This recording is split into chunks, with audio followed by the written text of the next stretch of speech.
Dla pani poseł Gabriel, tak. Господин президент Сабат, за мен е чест и удоволствие да разговарям с вас по проблемите на пчеларството в Европейския съюз. Ja mogę tylko podziękować bardzo pani poseł za walkę o pszczoły i walkę z neonikotinoidami. Мога да изкажа огромни благодарности на госпожа Габриел за нейната активност по отношение поддръжка на идеите на пчеларите. Również poglądy pani na temat GMO to są poglądy polskich pszczelarzy. Dziękuję za to. Също така вижданията на госпожа Габриел по отношение на никотините са и наши виждания и се радваме, че тя много активно ни подкрепя. Господин президент, това, което в момента според мен трябва да ни обедини, това са проблемите на пчеларството в Европейския съюз и финансирането на сектор pszczelarstwo.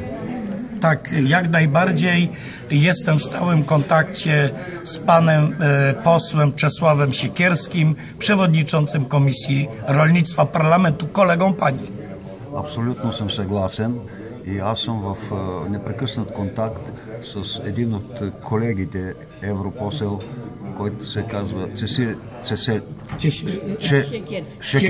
Шекерски. Той е шеф на комисията за селското стопанство.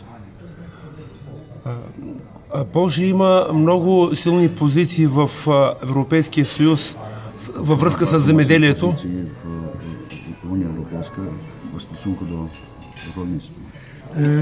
Tak, Komisja Rolnictwa i w ogóle Parlament Europejski całe szczęście ma coraz to większe kompetencje i myślę, że powinien mieć jeszcze większe kompetencje i mieć większy wpływ na Komisję Europejską w sprawie podziału środków finansowych i zwiększenia tych środków na rzecz pszczelarstwa europejskiego. Nie są w состояние всичко това да го преведа. Много дълго изречение. Окей. Да се надяваме... С няколко думи мога това в съкратен, но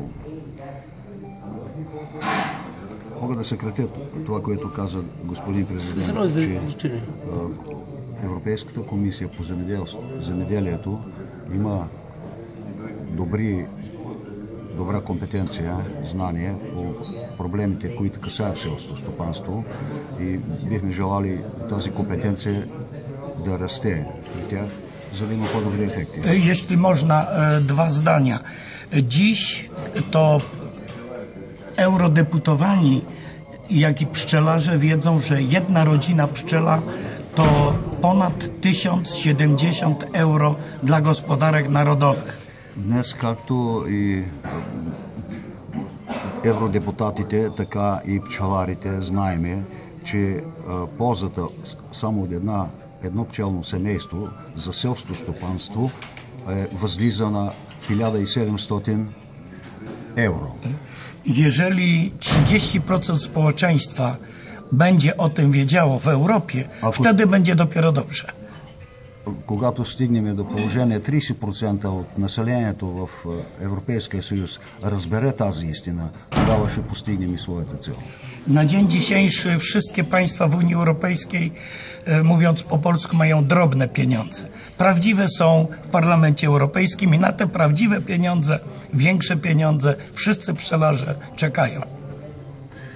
Ние, членовете на пчеларите от държавите членки на Европейския съюз, може да се каже, че имаме дребни пари. Големите са пари в Европейския съюз и трябва да направим всичко възможно да достигнем до тях.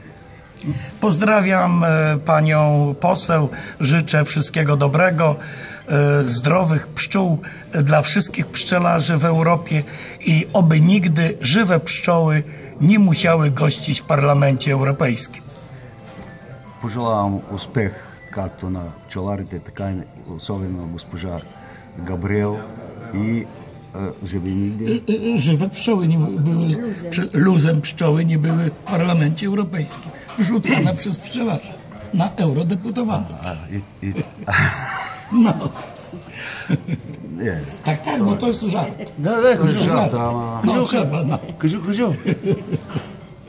Życzmy sobie tego, żeby nigdy. Пожелаваме да не се стигне до там, да дойдем с пчелите и да ги пуснем в... О, браво, комплименти, браво. Аз много ви благодаря за това интервю, господин президент.